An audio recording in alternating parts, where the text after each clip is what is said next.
अनुजस्य चरणौ शरणं प्रपद्ये मातापिता युवतयस्तनया विभूतिः सर्वं यदेव नियमेन मदन्वजानाम् आद्यस्य नः कुलपतेर्वकुलाभिरामं श्रीमत्तदङ्घ्रियुगलं प्रणमामि मूर्ध्ना भूतं सरश्च महदाह्वयभट्टनाथ श्रीभक्तिसारकुलशेखरयोगिवाहान् भक्ताङ्घ्रिरेणुपरकालयतीन्द्रमिश्रान् श्रीमत्पराङ्कुशमुनिं प्रणतोऽस्मि नित्यम् पितामहस्यापि पितामहाय प्राचेतसादेशफलप्रदाय श्रीभाष्यकारोत्तमदेशिकाय श्रीशीलपूर्णाय नमो नमस्तात् आचार्यानस्मदीयानपि परमगुरून् सर्वमाचार्यवर्गं श्रीमद्रामानुजाख्यं मुनिमखिलजनोद्धारणायावतीर्णं पूर्णार्यं यामुनेयं मुनिवरमथतौ रामराजीवनेत्रौ वन्दे नाथं मुनीन्द्रं वकुलधर चमूनाथलक्ष्मीमुकुन्दान् अस्मद्गुरुभ्यो नमः। शुक्लाम्बरधरं विष्णुं शशिवर्णं चतुर्भुजं प्रसन्नवदनं ध्यायेत् सर्वविघ्नोपशान्तये यस्य द्रदवक्त्राद्याः पारिषद्याः परश्शतं विघ्नं निघ्नन्ति सततं विश्वक्सेनं तमाश्रये। ज्ञानानन्दमयं देवं निर्मलस्फटिकाकृतिम् आधारं सर्वविद्यानां हयग्रीवमुपास्महे। अभङ्गुरकलादान स्थूललक्षत्वमीयुषे तुङ्गाय महसे तस्मै तुरङ्गाय मुखे नमः।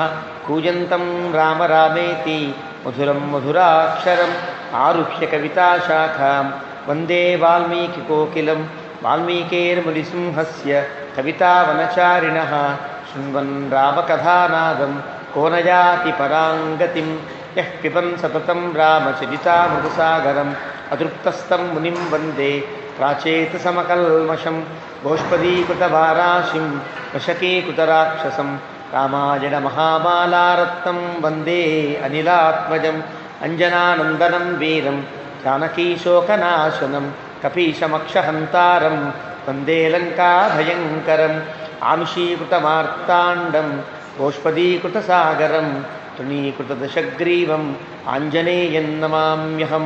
मनोजवं मारुततुल्यवेगं जितेन्द्रियं बुद्धिमतां वरिष्ठं वातात्मजं वानरयूथमुख्यं श्रीरामदूतं शिरसा नमामि।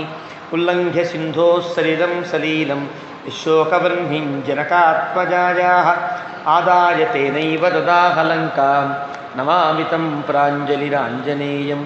आञ्जनेयमतिपाटलारणं काञ्चनाद्रिकमनीयविग्रहं पारिजाततरुमूलवासिनं भावयामि पवमाननन्दनं। यत्र यत्र रघुनाथकीर्तनं तत्र तत्र कृतमस्तकाञ्जलिं बाष्पवारि परिपूर्णलोचनं मारुतिं नमत राक्षसान्तकम्। वेदवेद्ये परे पुंसि जाते दशरथात्मजे वेदः प्राचेतसादासीत् साक्षाद् रामायणात्मना चरितं रघुनाथस्य शतकोटिप्रविस्तरम् एकैकमक्षरं प्रोक्तं महापातकनाशनं शृण्वन् रामायणं भक्त्या यः पादं पदमेव वा स याति ब्रह्मणस्थानं ब्रह्मणा पूज्यते सदा। वाल्मीकिगिरिसम्भूता रामसागरगामिनी पुनाति भुवनं पुण्या रामायणमहानदी। श्लोकसारसमाकीर्णं सर्गकल्लोलसङ्कुलं काण्डग्राहमहामीनं वन्दे रामायणार्णवं।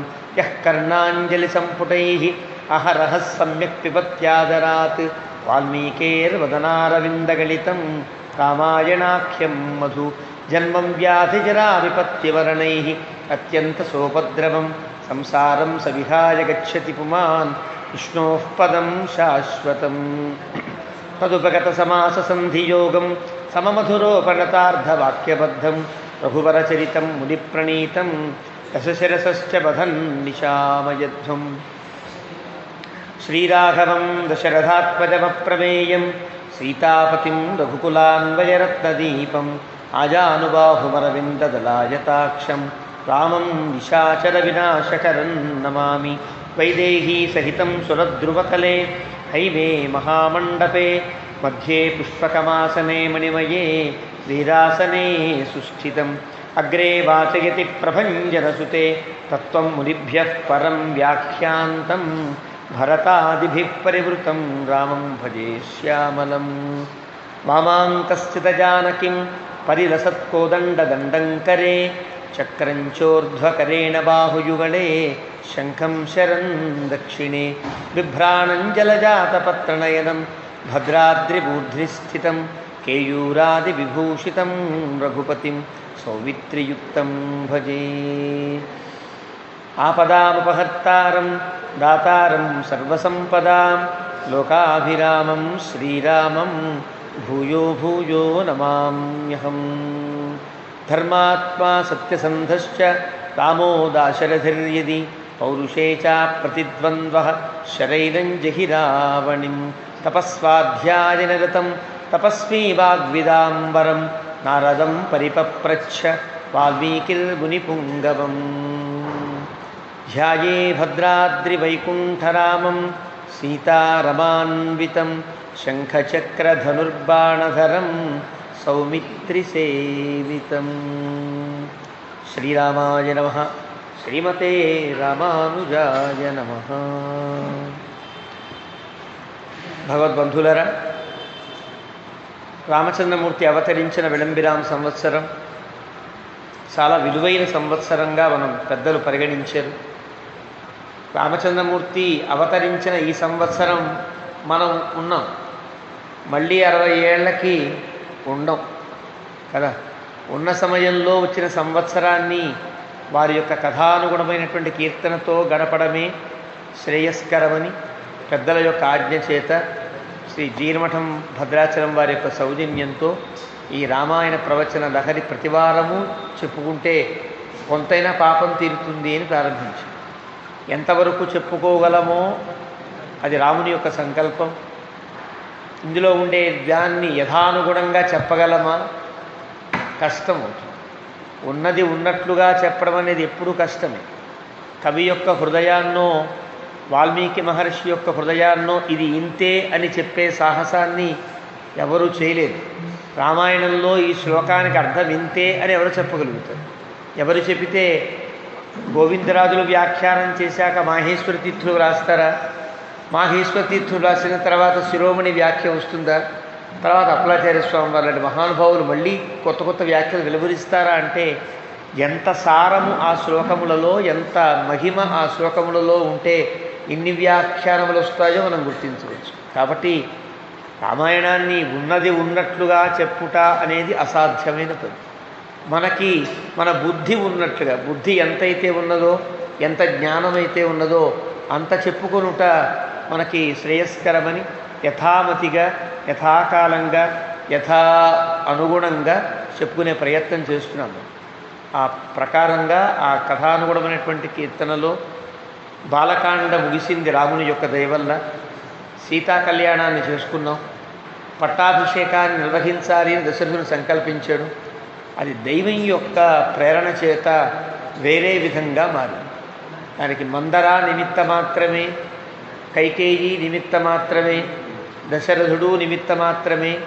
ఎవరు దీనిలో ఏదో చెయ్యాలనుకున్నప్పటికీ కూడా వాళ్ళంతా నిమిత్త మాత్రులే అనేది నా అభిప్రాయమో ఇతరుల అభిప్రాయమో కాదు, రామచంద్రమూర్తి ఇప్పుడు చెప్పబోయే అభిప్రాయం. ఇవన్నీ కూడా వీళ్ళంతా నిమిత్త మాత్రులు. చేసిన వాడు ఒకడు ఉన్నాడు పైన, వాడు నడిపిస్తున్నాడు అంటూ ఈ సర్గలో రాముడు ధర్మోపదేశాన్ని చేస్తాడు. ధర్మోపదేశం చేసినట్లుగా ఈ సర్గని పెద్దలు ధర్మోపన్యాసం అనండి అని అంటారు. రాముడు ఎక్కడా కూడా ఇలా చెయ్యండి ఇలా చెయ్యండి అని ఉపదేశం చేసినట్లుగా రాముని యొక్క జీవితంలో ఎక్కడా కనిపించదు. ఎక్కడా రాముడు ఉపదేశం చెయ్యడు, తను ఆచరించి చూపిస్తాడు. ఇలా ఆచరించుకోండి అన్నట్లుగా వదిలేస్తాడు.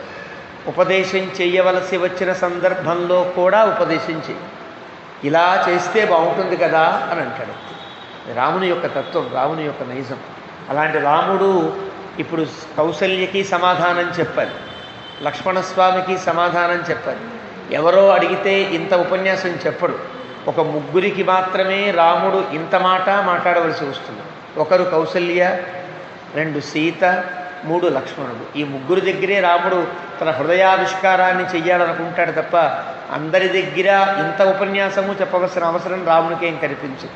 కాబట్టి ఇక్కడ కౌసల్య యొక్క హృదయ స్వాంతనం కోసం కొంత చెప్పాడు. చెప్పిన తర్వాత లక్ష్మణస్వామితో అంటున్నాడు, నీకు వచ్చిన కోపం నిజమే, నీకున్నటువంటి నా మీద ఉండే ప్రేమ కొద్దీ నీ కోపం వచ్చింది. నువ్వు కోపంతో అలా మాట్లాడడం కూడా నిజమా, సత్యమేనా కాదా అనేది నేను మాట్లాడతా.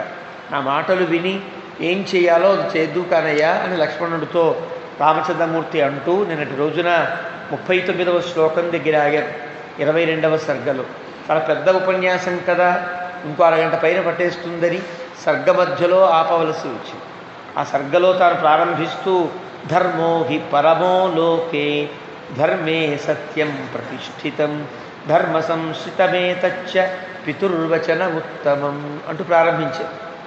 ధర్మమే లోకంలో ఉత్తమమైనటువంటిది. అన్నింటికంటే ఏది గొప్పది అంటే ధర్మము గొప్పది. ఎలాంటి ధర్మము గొప్పది అంటే సత్యానుగుణమైన ధర్మం గొప్పది. సత్యాన్ని అనుసరించి సత్యానికి ఎలాంటి కళంకం లేకుండా ఆచరించవలసినటువంటి ధర్మం ఏదైతే ఉంటుందో అది గొప్పదయ్యా. ధర్మే సత్యం ప్రతిష్ఠితం. అలా ధర్మాన్ని ఆచరించినప్పుడే సత్యం బతుకుతుంది. సత్యమే కనుక ఏదన్నా వికారాన్ని పొందవలసి వస్తే ఇంకా ధర్మాలేమి, ధర్మాల ఆచరణ ఏమి, అంత నశించిపోతుంది. కాబట్టి ఆచరించే ధర్మము యందు సత్యం ఉంటుంది, ఆచరించే ధర్మము సత్యానుగుణమై ప్రవర్తించవలసి ఉంటుంది అని రాముడు చాలా మర్మగర్భంగా మనం చేయవలసిన పనిని చెబుతాడు. ఎప్పుడైనా ధర్మాలు మారుతూ ఉంటాయి. గతంలో మనం ఈ సంఘర్షణ అంతా గడిచింది కాబట్టి మళ్ళీ దాని పునరుక్తిని అవసరం లేదు. సత్యే ధర్మం ధర్మే సత్యం ప్రతిష్ఠితం ధర్మ సంశ్రితమేతచ్చ. ఈ లోకంలో ప్రతి కదలిక, ప్రతి వ్యాపారము, ప్రతి వ్యవహారము కూడా ధర్మాన్ని అనుసరించి ఉండవలసి ఉంటుంది.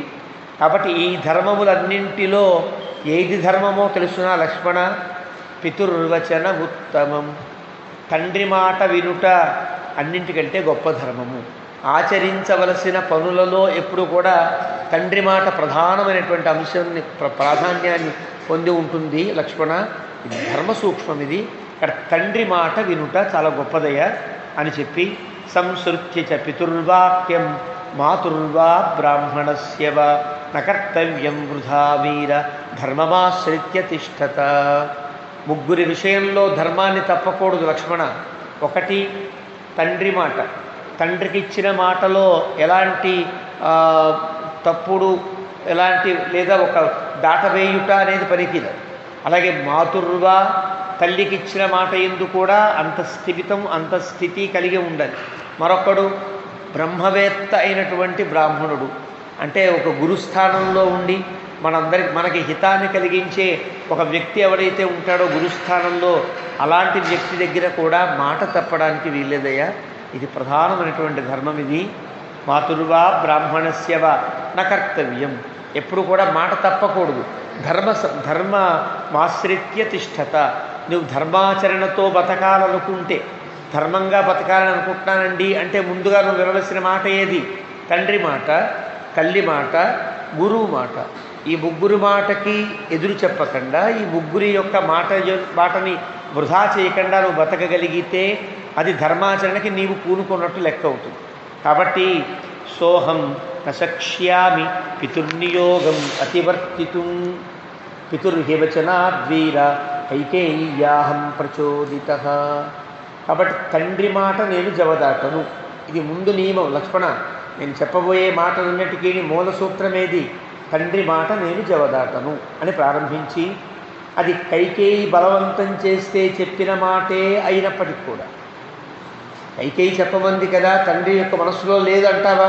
తండ్రి నోటి వెంట వచ్చింది కదా, అయినా నేను వింటా. ఇప్పుడు తండ్రి నోటి వెంట కూడా రాలేదనుకుంటావేమో. పితుర్హి తదేనాం విసృజ అనార్యాం క్షత్రధర్మాశ్రితాం మతిం ధర్మమాశ్రయమా తైక్ష్ణ్యం మద్బుద్ధిరనుగమ్యత.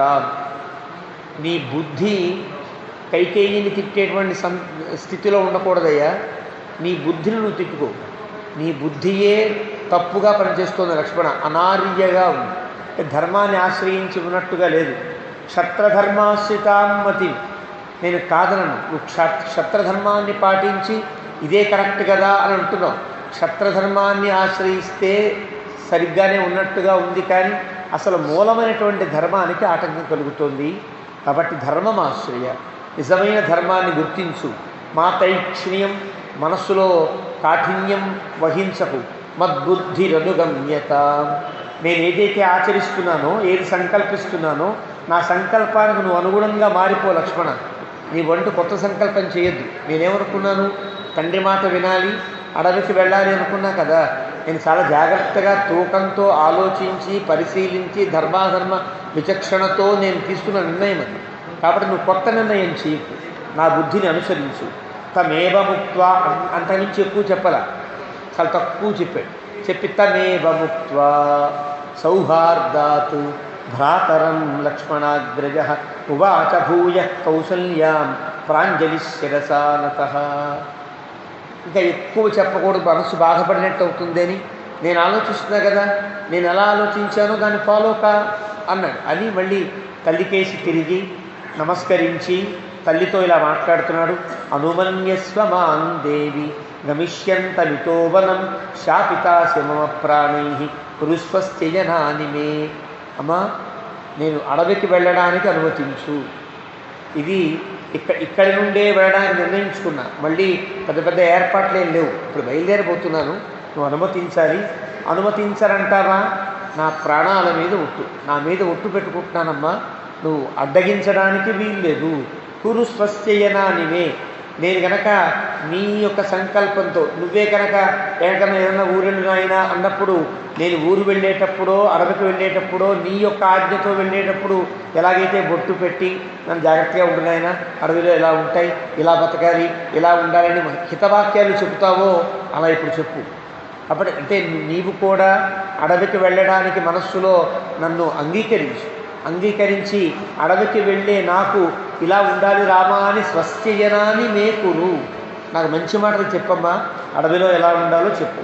తీర్ణ ప్రతిజ్ఞశ్చ, నేను ఈ ప్రతిజ్ఞ నెరవేర్చుకుని 14 ఏళ్ల వనవాసాన్ని నెరవేర్చుకుని వనాతు పునః ఏష్యామ్యహం పురి, మళ్ళీ జాగ్రత్తగా వచ్చేస్తానమ్మా. అడవికి వెళ్ళిన వాడిని 14 ఏళ్ల వనవాసాన్ని ముగించుకుని ప్రతిజ్ఞ నెరవేర్చుకున్న వాడిని మళ్ళీ తిరిగి వస్తాను. యయాతిరివ రాజర్షి పురాహిత్వా పునర్దివం. ఒకనాడు యయాతి తనకుండే ధర్మాచరణ వల్ల స్వర్గాన్ని పొందాడు. స్వర్గాన్ని పొందిన యయాతి మళ్ళీ భూలోకానికి వచ్చాడే. యయాతి స్వర్గానికి వెళ్ళి భూలోకానికి మళ్ళీ తిరిగి వచ్చినట్లుగా నేను అడవికి మళ్ళీ తిరిగి వస్తా అన్నాడు. అడవిని దేంతో పోల్చాడు, స్వర్గంతో పోల్చాడు. అయోధ్యని భూలోకంతో పోల్చాడు. అంటే అడవికి వెళ్ళుట నాకు సుఖకరమే తప్ప బాధాకరము కాదు. కారణం ధర్మ అనుగుణం కాబట్టి అని చెప్పడం కోసం ఆ పోలిక పెట్టాడు. కాబట్టి యయాతి స్వర్గానికి వెళ్ళి మళ్ళీ భూమి మీదకి వచ్చినట్లుగా నేను కూడా వెళతాను. వచ్చి అడవికి వెళ్ళి మళ్ళీ తిరిగి వచ్చేస్తానమ్మా. శోక సంధార్యతాం మాతః హృదయే సాధుమాసుచ వనవాసాది హైష్యామి పునఃకృత్వా పితుర్వచః. శోకాన్ని ఏమైనా బాధ కలిగితే చిన్నగా బాధ కలక్క మానదు కాబట్టి బాధను భరించు, శోకాన్ని గుండెల్లోనే పెట్టుకో. హృదయే సాధు, హృదయంలో పెట్టుకో. మా శుచ, పైకి బాధపడద్దు. ఇదేదో పెద్ద కష్టం వచ్చింది అనే అభిప్రాయం కాదు, ఏదో సందర్భం వచ్చింది, వెళ్ళవలసి వచ్చింది, వెళ్ళాడు అనుకో, అంతే తప్ప అయ్యో కష్టం వచ్చిందే, అయ్యో మా వాడిని పంపించేశారనే బాధ వద్దమ్మా నీకు. సాధు మా శుచ, ఏడవద్దు. వనవాసాత్ ఇహ ఏష్యామి, ఇక్కడ నుండే వనవాసానికి వెళతాను. పునఃకృత్వా పితుర్వచ, తండ్రి మాట ఏదైతే నాకు చెప్పాడో అది నెరవేర్చి మళ్ళీ వస్తా. తండ్రికి ఎలాంటి మాట తప్పినవాడనే ఒక అభిప్రాయాన్ని రానివ్వను, అనే స్థితిని రానివ్వను అని చెప్పి త్వయా మయా చ వైదేహ్య లక్ష్మణేన సుమిత్రయ. తండ్రి మాట నేను ఒక్కడే వినాలనుకుంటున్నావేమో అమ్మ, కాదు. దశరథుని యొక్క మాట వినవలసిన వాళ్ళు ఎవరు? నువ్వు వినాలి, సీతమ్మ వినాలి, లక్ష్మణుడు వినాలి, సుమిత్ర వినాలి, అందరూ వినాలి. అందరూ ఆయన మాటకి విధేయులై ఉండాలి తప్ప పితృనియోగే స్థాతవ్యం ఏష ధర్మ సనాతన. తండ్రి యొక్క ధర్మంలో, తండ్రి యొక్క మాట యందు నిలబడి ఉండాలి. ఇది అందరికీ సనాతనమైన ధర్మం. ఇది కొత్త ధర్మం కాదు. ఏదైనా వ్యవహారములో కానీ జీవన సందర్భములలో సంబంధించిన అంశములలో కానీ తండ్రి మాటయే సుప్రీం తీర్పులను, సుప్రీం మాట లాంటిది. కాబట్టి ఆ మాటను విని తీరవలసినదే అని రాముడు ఇది సనాతనమైన ధర్మము అని చెప్పాడు. చెప్పిన తరువాత అంబ సంహృత్య సంభారాన్ దుఃఖం హృది నిగృహ్య చ వనవాసకృతా బుద్ధి మమ ధర్మ్యా అనువర్త్యతాం. మా ఇందాక చెప్పినట్లుగా నీవు నా పట్టాభిషేకంగా ఏవైతే ఇంకా సేకరించదలుచుకున్నావో సేకరించావో అవన్నీ కూడా మళ్ళీ జాగ్రత్తగా ఏది ఎక్కడికి పంపాలో అక్కడ పంపించేసేయి. దుఃఖాన్ని మనస్సులో నింపుకో, దుఃఖాన్ని మనస్సులో ఉంచుకో, పైకి రానివ్వకు. ఎవరు కష్టపడినట్టుగా అనిపించే బుద్ధి పనికిరాదు. వనవాసం వెళ్ళవలసి ఉన్నది నా కుమారుడు అనుకో, అంతే. వనవాసకృత బుద్ధిని నువ్వు అలవాటు చేసుకో. కాబట్టి ధర్మ్య మమ ధర్మ్య అనువర్త్యత. నేనైతే ఇది ధర్మం అని చెప్తున్నా కదా, నేను మామూలుగా చెప్పేవాడిని కాదు కదా, అన్నీ ఆలోచించి చెప్పేవాడినే. కాబట్టి నా యొక్క మార్గాన్ని అమ్మ నువ్వు కూడా అనుసరించవలసి ఉంటుంది. ఏ తద్వచస్తస్య నిశమ్యమాత సుధర్మ్యమవ్యగ్రమవిక్లవంచ మృతేవ సంజ్ఞాం ప్రతిలభ్య దేవి సమీక్ష్య రామం పునరిత్యువాచ. అంత గట్టిగా అంత నిర్ధారణగా చెప్పేటప్పటికీ ఈ విన్న కౌసల్య సుధర్మ్యం, చాలా ధర్మయుక్తంగా రాముడు మాట్లాడతాడు. ఇప్పుడు ఇంకా నిశ్చయ బుద్ధితో మాట్లాడుతున్నాడంటే ధర్మాపేతంగా రాముడు మాట్లాడు కదా. సుధర్మ్యం, రాముడు చెప్పేది పూర్తిగా ధర్మబద్ధమైనది. అవ్యగ్రం, ఎక్కడ తొట్టుపాటు లేదు. తప్పదమ్మా, పాటించి తీరాలమ్మా, నా కర్మమ్మా అన్న మాటలు లేవు. కాదు, తప్పనిసరిగా పాటించి తీరుతా అనేటువంటి వ్యగ్రతే కనిపిస్తోంది తప్ప అవ్యగ్రం అవిక్లవంచ, ఏమాత్రం బలహీనమైన మాటలు కూడా దీంట్లో లేవు. అంటే తండ్రి తప్పేనమ్మా, కొంచెం ధర్మానికి వ్యతిరేకం కావచ్చు, నీకు కష్టం కలగచ్చు, నేను బాధపడచ్చుగాక, తప్పదమ్మా ధర్మం ఇంతే అనే మాట కూడా లేదు. ఇది ధర్మమమ్మా అంటే. జ్యేష్ఠుడికి పట్టాభిషేకం చేయాలన్నప్పుడు ఇది ఎంత ధర్మం అండి, ఇందులో తప్పేం లేదు అని ఎలాగైతే నిర్ధారణగా చెబుతామో, నేను అడవికి వెళ్ళడం కూడా అంత ధర్మమమ్మా అంటాడు. అంటే ఎంత నిర్ధారించుకున్నాడో ఆశ్చర్యం కలుగుతుంది అని. యథైవ, ఇప్పుడు మళ్ళీ రాముణ్ణి చూచింది, ఇంత బాగా చెప్తున్నాడు రాముడని. రాముణ్ణి చూచి యథైవ తే పుత్ర పితా తథాహం గురుస్వధర్మేణ సుహృత్తజాచ నత్వానుజానామి నమాం విహాయ సుదుఃఖితామర్హసి గంతుమేవం. సరే, నువ్వు అడవికి మానవు కదా, మీ నాన్నెంతో తల్లి అంటే చెప్పావు కదా, ఇందాక శ్లోకం చెప్పావు నాకు. తండ్రి, తల్లి, గురువు ఈ ముగ్గురి మాట తప్పకూడదన్నావు కదా. మరి మీ నాన్నెంతో నేను అంతే కదా, నాకంటూ ఒక మాట ఉంటుంది కదా. మరి నా మాటని బట్టైనా నువ్వు వాగాలి. నా మాటని బట్టి చూస్తే నువ్వు వెళ్ళడం నాకు ఇష్టం లేదు. ఆయనకి నువ్వు వెళ్ళడం ఇష్టం కావచ్చు, నాకు నువ్వు వెళ్ళడం ఇష్టం లేదు. కానీ అలా అంటే ధర్మం కాదన్నావు కాబట్టి నమాం విహాయ, నన్ను విడిచి వెళ్ళడం ఇష్టం లేదు, నన్ను కూడా తీసుకెళ్ళిపో. నువ్వు వెళ్ళడం తప్పేం కాదు కదా, కానీ నన్ను తీసుకెళ్ళిపో. నమాం విహాయ సుదుఃఖితామర్హసి గంతుమే. నన్ను విడిచిపెట్టి ఇంత దుఃఖంతో నేనుంటే నన్ను విడిచి వెళ్ళవలసినటువంటి స్థితి నీకు రాకూడదు, నువ్వు వెళ్ళకూడదయ్యా. కిం జీవితే నాహ వినాత్వయా మే లోకేన వా కిం స్వధయామృతేన శ్రేయో ముహూర్తం తవ సన్నిధానం మమేహ కృష్ణాదపి జీవలోకాత్. కిం జీవితేనా, ఈ జీవితం దేనికి? వినాత్వయా మే, నీవు లేని జీవితం నాకు అనవసరం, నాకు ఈ జీవితం అక్కరలేదయ్యా. లోకేనా, ఈ లోకమే నాకు అక్కర్లా. నిన్ను విడిచి ఉండవలసినటువంటి ఈ లోకము నాకు అక్కర్లా, నువ్వు లేని జీవితము నాకు అక్కర్లా. అది స్వధయా అమృతేన, అది స్వధ కావచ్చు, అమృతము కావచ్చు, ఏదైనా కావచ్చు. శ్రేయో ముహూర్తం తవ సన్నిధానం, నీ దగ్గర ఉండుట కొద్దిసేపైనా అది నాకు చాలా గొప్ప శ్రేయస్కరంగా ఉంటానయ్యా. మమేహ కృష్ణాదపి జీవలోకాత్. కానీ ఈ లోకంతో నాకు పని లేదు. నీతో ఉన్నప్పుడు అది ఏ లోకమైనా అది జీవలోకంగా అక్కడే ఉండేటట్టుగా ఉంటాను, నన్ను కూడా తీసుకెళ్ళిపోవా అంటూ మాట్లాడుతుంటే రాముడికి నరైహి ఇవ ఉల్కాభి అపోహ్యమానో మహాగజోధ్వానమగు ప్రవిష్ట భూయ ప్రజజ్వాల విలాపమేనం నిశమ్య రామ కరుణం జనన్యా. రాముడి మనస్సులో ఏమనిపించిందంటే ఒక చిన్న పోలిక గుర్తొచ్చింది. ఒక పెద్ద ఏనుగు ఉందనుకోండి, ఆ ఏనుగు తన మానాడుతను వెళ్ళిపోతుంది ఒక మార్గంలో. ఆ ఏనుగుని బంధించాలనుకుంటారు కొంతమంది, ఏనుగుని తీసుకువెళ్ళాలనుకుంటారు. ఏనుగుని తీసుకువెళ్ళాలనుకున్న వాళ్ళు ఏం చేస్తారంటే కర్రలకి నిప్పులు కట్టి వెలిగించి అన్ని చోట్ల ఏనుగు చుట్టూ ఉండి ఏనుగు మార్గాన్ని మళ్ళిస్తారు. అటు పెడుతుంటే ఆ నిప్పు కర్రలు చూపిస్తారు, ఉల్కాభిహి అంటారు. అది చూపిస్తే అటు వెళ్ళకుండా ఇటు పెడుతుంది. ఇటు వెళ్ళకుండా మళ్ళీ ఇటు చూపిస్తాడు. తాము ఎటు తీసుకువెళ్ళాలనుకున్నారో, ఎక్కడ గుంత తీశారో, ఏ గుంతలో ఏనుగు పడాలో ఆ మార్గం దాకా దాన్ని తీసుకుని వెళ్ళి అది నడిచి గుంటలో పడేట్టు చేస్తారే, అట్లా కౌసల్య ఇన్ని చెప్పినా ఉల్కలు పెట్టి ఏనుగుని గనక తను అనుకున్న మార్గంలోకి తీసుకువెళ్ళేటట్లుగా నన్ను లాక్కెళ్ళిపోతోంది, బాధపడుతోంది. నన్ను ఎలాగైనా ఒప్పించాలని, ఎలాగైనా ఈ ధర్మ మార్గం నుండి తప్పించాలని ప్రయత్నం చేస్తోంది అనిపించింది. తల్లి కదా అని భూయ ప్రజ్వాల విలాపమేనం. తల్లి యొక్క బాధ చూస్తుంటే ఎలాగైనా నన్ను ఒప్పించి తీరాలి అనేటువంటి ఒక నిర్ణయం పెట్టుకున్నట్టుంది ఈవిడ. కాబట్టి ఎలాగైనా కౌసల్యని సాంతనపరచవలసిన బాధ్యత నా మీద ఉంటుందనిపించి నమాసమాతరంచైవ విసమ్యకల్పాం ఆర్తంచ సౌమిత్రిమభిప్రతప్తం ధర్మే స్థితో ధర్మమువాచ వాక్యం యథా స ఏవార్హతి తత్ర వక్తుం. ఇప్పుడు కౌసల్యకి ఏం చెప్పినా పాపం ఆవిడ అర్థం చేసుకోవట్లా, ఆవిడ వినే స్థితిలో లేదు. హృదయం మెత్తని హృదయం, సహజంగా స్త్రీ కాబట్టి మరింత మెత్తనైనటువంటి హృదయంతో, మరింత ఒక విశాలమైనటువంటి ఆలోచనతో తాను ఉంటుంది. ఏం చెప్పినా తాను అనుకున్నది తన కష్టం కలగకుండా ఉండడమే ప్రధానంగా ఉంటుంది. కాబట్టి కౌసల్యని ఇలాగ మార్చడం కష్టమనిపించి కౌసల్యకి సూటిగా చెప్పడం ఇష్టం లేక లక్ష్మణస్వామిని అడ్డం పెట్టుకుని లక్ష్మణుడితో మాట్లాడుతున్నాడు రాముడు. అంటే కౌసల్య వినాలి ఇవన్నీ.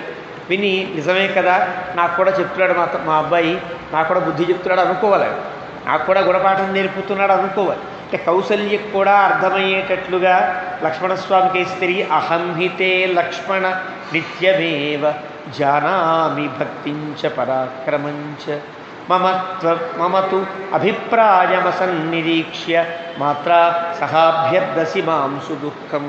ఏమిటి లక్ష్మణ ఇంత పని చేస్తావే? పంపైన మౌనంగా కూర్చున్నాడు. నేనేమన్నా అన్నయ్య అన్నట్టుగా ఈయన కూర్చున్నాడు.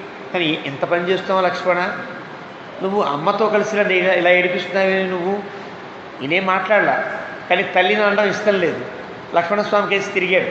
తిరిగి నీ యొక్క పరాక్రమము నాకు తెలుసు లక్ష్మణ, నా మీద ఉండే భక్తి నాకు తెలుసు, అయినా సరే అమ్మతో కలిసి ఏమిటి ఇలా ఏడిపిస్తావు నన్ను అని లక్ష్మణస్వామితో అని. ధర్మార్థ కామాహ, ధర్మము అర్థము కామము మూడు ఉంటాయి లక్ష్మణ. ఖలు తాతలోకే సమీక్షిత ధర్మఫలోదయేషు. ధర్మము అర్థము కామము ఎలా ఉండాలి తెలుసునా? ధర్మఫలాన్ని ఇచ్చేటట్లుగా ఉండాలి. ధర్మం కోసం పాటించాలి, అర్థం ధర్మం కోసం సాధించాలి, కామం ధర్మం కోసం తీర్చుకోవాలి. ధర్మార్థ కామములు మూడు కూడా ధర్మం కోసమే ఉంటాయి. ధర్మం కోసమే ఉండాలి, అర్థము ధర్మం కోసమే ఉండాలి, కామం కూడా ధర్మానుగుణంగానే తీరాలి తప్ప వేరేలా ఉండకూడదయ్యా. ఈ మూడింటికి, ఈ మూడు పురుషార్థములకు ఏది ఫలం కావాలి? ధర్మఫలము కావాలి. కాబట్టి తే తత్ర సర్వేషు అసంశయం మే భార్యే భవశ్యాభిమతా సుపుత్ర. అర్థం ఎలా ఉంటుందో తెలుసునా? కామం ఎట్లా ఉంటుందో తెలుసునా? ధర్మానుగుణమైతే ఒక భార్యని వివాహం చేసుకున్నప్పుడు తాను ఏ క్రియ ఆచరించాలన్నా, ఏ హోమాన్ని ఆచరించాలన్నా, ఏ పూజని ఆచరించాలన్నా, ఏ నోము నోచాలన్నా, ఏది చేయాలన్నా భార్య పక్కన ఉండి భార్య యొక్క సహకారంతో దాని ధర్మాన్ని ఆచరిస్తాడు. అప్పుడు భార్య ధర్మపత్ని అవుతోంది కదా. ధర్మాన్ని ఆచరించడానికి వీలైన సహకారినిగా పక్కనే ఉంటుంది. ఆ ధర్మపత్నియే అతని యొక్క కోరికలు తీర్చేదిగా ఉంటుంది. ఆ ధర్మపత్ని వల్ల కోరికలు తీరితే పుట్టిన సంతానము ఈ ఇద్దరి మాట వినేటట్టయితే అర్థము సమకూరుతోంది కదా.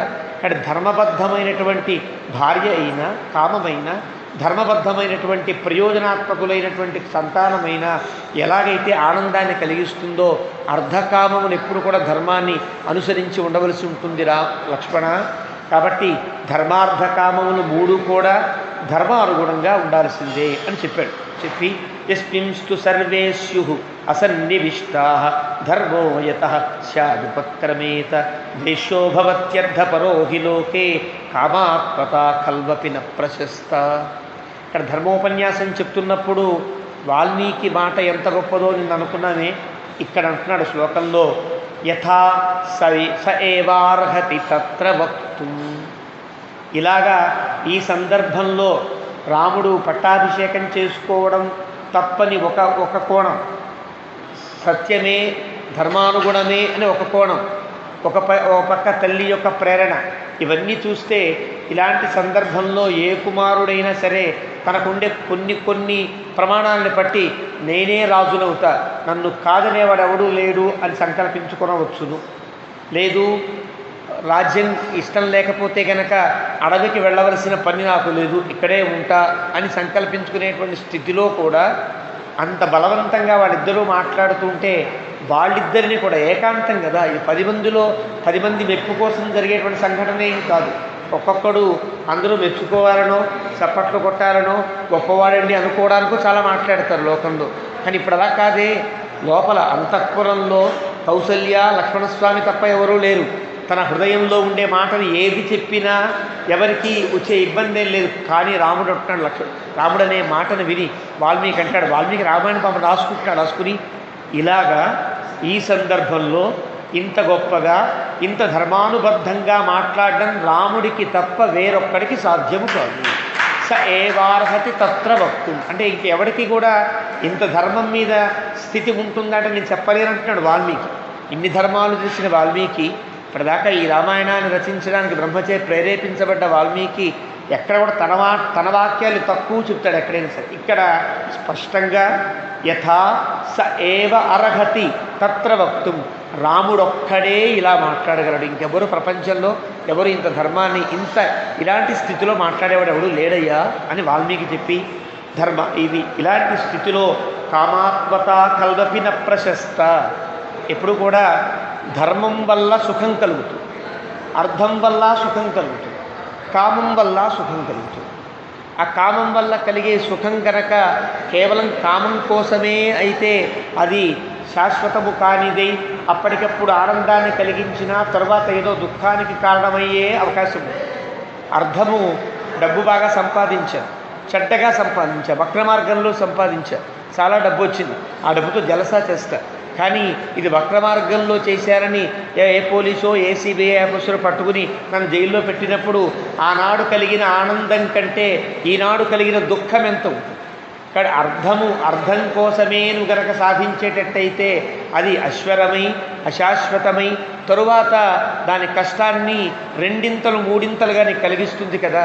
కాబట్టి ఎప్పుడు కూడా ధర్మము సుఖాన్ని ఇవ్వాలి, ధర్మానికి అనుసరించి ఉండే అర్థము నీకు సుఖాన్నిస్తుంది, ధర్మాన్ని అనుసరించి ఉండే కామము నీకు సుఖాన్నిస్తుంది తప్ప కేవల అర్థము సుఖాన్నివ్వదు, కేవల కామము సుఖాన్నివ్వదు, కేవల ధర్మము సుఖాన్నిస్తుంది. ఆ కేవల ధర్మంతో గనక అర్ధకామములు రెండూ కనుక అనుసరించి ఉంటే చాలా ఆనందం కలుగుతుంది. లక్ష్మణ, నేను చెప్పే మాట జాగ్రత్తగా పరిశీలించు. నీవనే మాట అర్థపరంగా, అంటే రాజ్యాన్ని సాధించడం మన హక్కు అనే మాట్లాడుతున్నావు తప్ప ఆ హక్కుని సాధించడానికి కలిగిన ఆటంకములలో ఇవి ధర్మములా అధర్మములా నువ్వు ఆలోచించట్ల. కాబట్టి ధర్మానికి అపేతమైనటువంటి అర్థం మనకు అక్కర్లేదు అని చెప్తున్నాడు. కామం కూడా అక్కర్లా, ఇక్కడ ఉంటే సుఖానుభవించవచ్చు కదా అని అంటోందేమో కౌసల్య, ఇక్కడ హాయిగా ఉండొచ్చు కదా అంటోందేమో. ఈ సుఖాలు కూడా ధర్మానికి విరుద్ధంగా ఉంటే అవి తాత్కాలికంగా ఏదో ఒక దాన్ని సుఖాన్ని కలిగించిన తరువాత దుఃఖాన్ని కలిగిస్తాయ్యా. కాబట్టి వద్దు అని చెప్పి రాముడు గురుశ్చ రాజాచ పితాచ వృద్ధ క్రోధాత్ ప్రహర్షాత్ ఇది వాపి కామాత్ యద్వ్యాదిశేత్ కార్యమవేక్ష్య ధర్మం కస్తన్న కుర్యాత్ అనృశంస వృత్తి. దశరథుడు చెప్పాడు. ఎలాంటి వాడు దశరథుడు? గురుశ్చ, మనకంటే పెద్దవాడు, లేదా మనకు మంత్రోపదేశం చేసినటువంటి వాడు కదా, గురుస్థానీయుడు కదా. గాయత్రి మంత్రాన్ని ఎవరు చెప్తారు? తండ్రే కదా చెప్పాలి. తండ్రి చెప్పాడు అంటే గురుస్థానంలో ఉన్నాడు. అంతేనా? గురువు అంటే తండ్రి అని ఒక అర్థం ఉండొచ్చు, లేదు గురువు అని ఒక అర్థం ఉన్నది. గురువు అనుకుందాం, గురుస్థానంలో తానున్నాడు. రాజాచ, రాజుగారు కదా, గురువుగా తాను చెప్పిన మాట మనం వినాలి, రాజుగా చెప్పిన మాట వినాలి. పైగా పితాచ, మనకి తండ్రి కూడా. తండ్రి మాట వినాలి, ఇందాకనే చెప్పా కదా, తండ్రి మాట వినాలి, రాజుగారి మాట వినాలి, గురువుగారి యొక్క మాట వినాలి. మరి ఇంకా వృద్ధ, చాలా పెద్దవాడైతే ఇప్పుడు అతను ఇంకా ఏం కామాలు ఉంటాయి, ఏం కోరికలు ఉంటాయి, తనకంటూ ఏదో పొందాలనే అభిప్రాయాలు ఏముంటాయి లక్ష్మణ? అలా అనుకోవడానికి వీల్లేదయ్యా. వృద్ధ క్రోధాత్, అతను కోపంతో చెప్పాడా ప్రహర్షాత్ ఆనందంతో చెప్పాడా, ఎదివాఫి కామాత్ ఏదన్నా కామంతో చెప్పాడా నీకు అనవసరం. కోపంతో చెప్పి పొమ్మంటున్నాడా, పొమ్మన్నాడు కదా వెళదాం. ఏదో కామంతో వెళ్ళమంటున్నాడా, వెళదాం. ఏదో ఆనందంగా వెళ్ళమంటున్నాడా, వెళదాం. ఎలా చెప్పినా వెళ్ళాలి అడవికి. కాబట్టి గురువు, తండ్రి, రాజు, వృద్ధుడు అయినటువంటి తండ్రి గారి మాట వినకపోతే ఎట్లా? నహి సహి ఆవయో తాత గురుర్నియోగే దేవ్యాశ్చ భర్త గతి సధర్మ. నీకు నాకు ఆయన తండ్రి, మనందరికీ రాజు, పైగా మా అమ్మగారికి భర్త కదా కదా. భార్యకి భర్త దైవమని కదా సనాతనమైన ధర్మం చెబుతుంది. అంటే ఏ రకంగా చూసినా మనం అందరము మాట వినాలి. మనకంటే ఎక్కువ వినవలసిన వారెవరు? కౌసల్య. కౌసల్యకి భర్తృత్వం కూడా, భర్తృమతి కదా ఆవిడ. కాబట్టి భర్త యొక్క మాట ఆవిడ వినాలి. కౌసల్యతో చెప్పకుండా లక్ష్మణస్వామితో చెప్తున్నాడు. అమ్మ కూడా నాన్న మాట వినవలసిందే లక్ష్మణ అంటున్నాడు. తల్లితో చెప్పలేక అని తస్మిన్ పునర్జీవతి ఏమంటుంది ఆవిడ? నాతో వచ్చేస్తారంటుంది. రావచ్చు నాలాగా లక్ష్మణ, రావచ్చా అమ్మలాగా? అమ్మ నువ్వు రాకూడదమ్మా అంటల్లా. లక్ష్మణ తల్లి అమ్మ నాతో రావచ్చా? ఎందుకు రాకూడదు? తస్మిన్ పునర్జీవతి ధర్మరాజే విశేషత స్వే పతివర్తమానే. భర్తను విడిచి ఎప్పుడు రావాలి? వాడు దుర్మార్గుడైతే రావాల్సిన అవసరం ఏర్పడుతుందేమో తెలియదు. అది ధర్మ మార్గాన్ని తప్పిన వాడైతే వచ్చేవలసిన అవసరం ఏర్పడుతుందేమో అది తర్వాత విషయం. కానీ ఇక్కడ ధర్మరాజే చాలా గొప్ప ధర్మరాజు కదా. తండ్రి ఎప్పుడు ధర్మంగా అధర్మంగా పరిపాలించిన సందర్భాలు ఎక్కడైనా ఉన్నాయా? ఎక్కడా లేవు. చాలా ధర్మయుక్తంగా పరిపాలించాడు ఇప్పటిదాకా.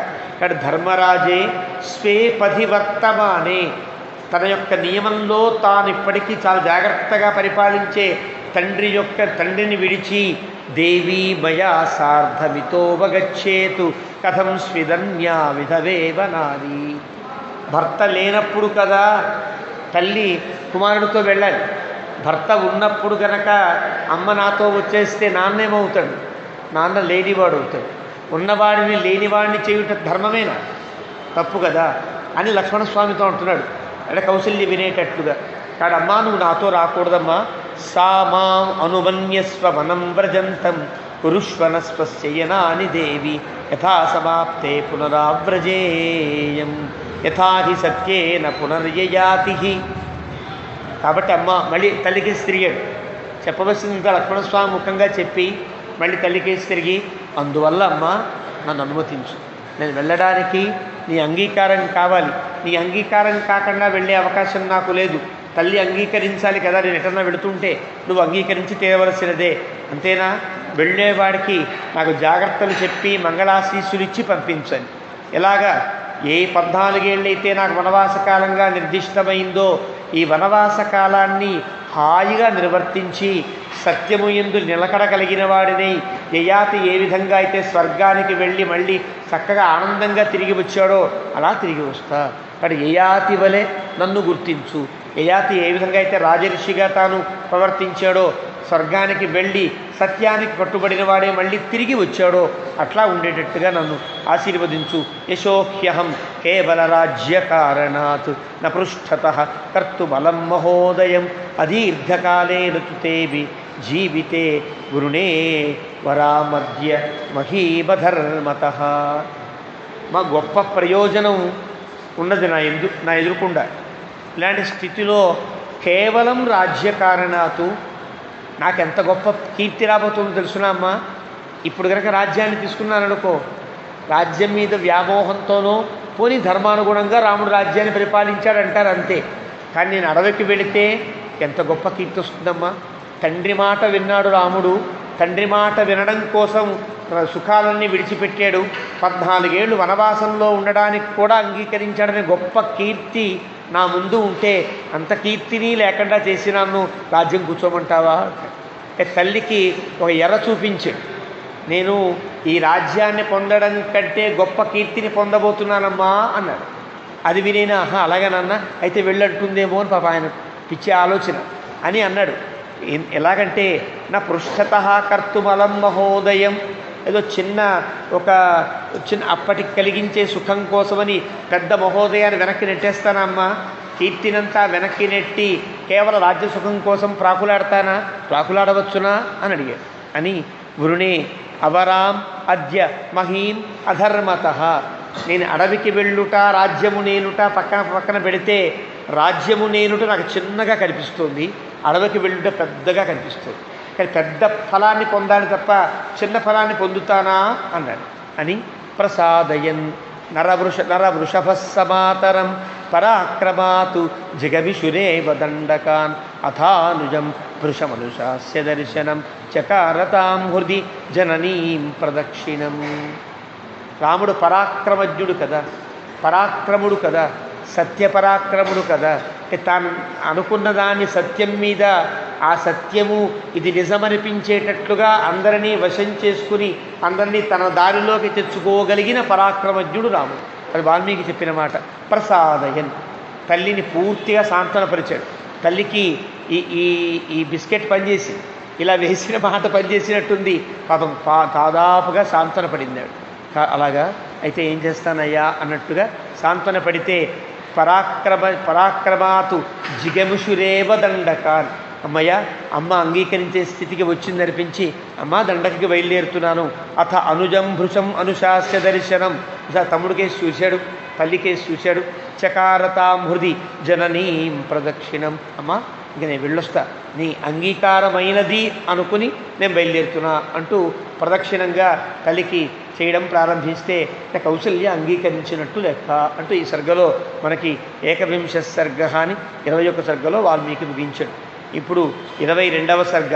అధతం యథయాదీనం సవిశేషమవర్షితం శ్వశంతమివ నాగేంద్రం రోషవిస్ఫారితే క్షణం. కౌసల్యనైతే సాంత్వనపరచగలిగాడు, కానీ ఇదంతా చూస్తుంటే లక్ష్మణస్వామి ఇంకా రేజ్ అయిపోతున్నాడు, ఇంకా కోపం వస్తుంది. ఇంత చెప్పినా తల్లిని కూడా చల్లపరిచేశాడు రాముడు. అన్నయ్య నువ్వు మాట్లాడకు అన్నట్టుగా నాకు బాణం వేసి కూర్చున్నాడు. తల్లి కూడా పూర్తిగా లొంగిపోయేటట్టు చేశాడని ఒక్కసారి శ్వసంతం నిట్టూర్పు విడుస్తున్నాడు. నాగేంద్రం పాములా బుసగొడుతున్నాడు. రోష విస్ఫారితే క్షణం, పెద్ద కళ్ళైపోయాయి. కళ్ళ నిండా కోపం తప్ప ఏం లేదు, చాలా కోపం. ఎవరి మీద కోపమో తెలియదు, ఆయనకే తెలియదు. రాముడి మీద కోపమా? తగదు. కౌసల్య అనవసరంగా ఒప్పుకుందంటాడా? కాదు. దశరథుడు పంపిస్తున్నాడా?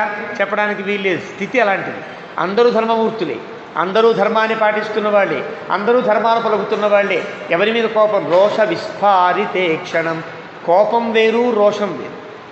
కోపం వచ్చినా కళ్ళు ఎర్రబడతాయి, రోషం వచ్చినా ఎర్రబడతాయి.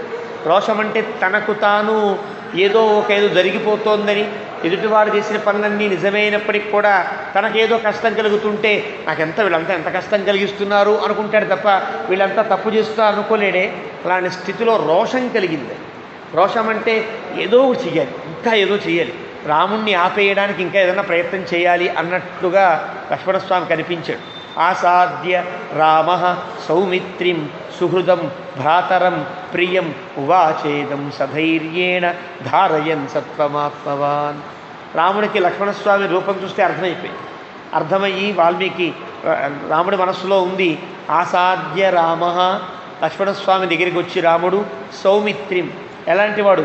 సుహృదం, చాలా గొప్ప మిత్రుడు లాంటివాడు కదా. సుహృదం లేదా మంచి హృదయం కలిగిన వాడు లక్ష్మణుడు. భ్రాతరం, తమ్ముడు, ప్రియం, అత్యంత ఇష్టం. అంటే ఇవన్నీ ఉంటే కదా రాముడి మీద ఈ రకమైనటువంటి ఒక మొండి పట్టుదల లక్ష్మణస్వామికి వస్తుంది. కాబట్టి నా యందు ప్రీతి, నా యందు అగ్రజత్వం, నా యందు సుహృత్వము, ఈ మూడు అతనికి ఉన్నాయని తన వైపు నుంచి ఆ మూడు చూస్తున్నాడు. నాకు ఇష్టమైన వాడు, నా చెలికాడు, నా తమ్ముడు అనుకునే అభిప్రాయంతో రాముడు అంటున్నాడు. నిగృహ్య రోషం శోకంచ ధైర్యమాశ్రిత్య కేవలం అవమానం నిరస్యేమం గృహీత్వా హర్షముత్తమం. లక్ష్మణ, నీ రోషాన్ని తగ్గించుకో, నీ శోకాన్ని తగ్గించుకో, ధైర్యాన్ని అవలంబించు. ఇక్కడ ఎవరికి అవమానం జరగట్లా. అడవికి వెళ్ళడం అవమానంగా భావిస్తున్నావా నువ్వు? నేను ఏమీ లేదయ్యా, అడవికి వెళ్ళడం బహుమానంగా నేను భావిస్తున్నా. కాబట్టి హర్షం, ఆనందాన్ని తెచ్చుకో. అది నీ చేతిలో పని. నువ్వు తెచ్చుకుంటేనే రోషం వస్తుంది, నువ్వు తెచ్చుకుంటేనే శోకం వస్తుంది. నువ్వు కనుక ఆ రెండు తగ్గించుకో. ఆ అమ్మ అంగీకరించింది కదా, అంగీకరించడం కరెక్టే అనుకో, నీకు ఆ రోషం పోతుంది. నేను వెళ్ళడం ధర్మం కదా అనుకో, నీకు ఆ శోకం పోతుంది.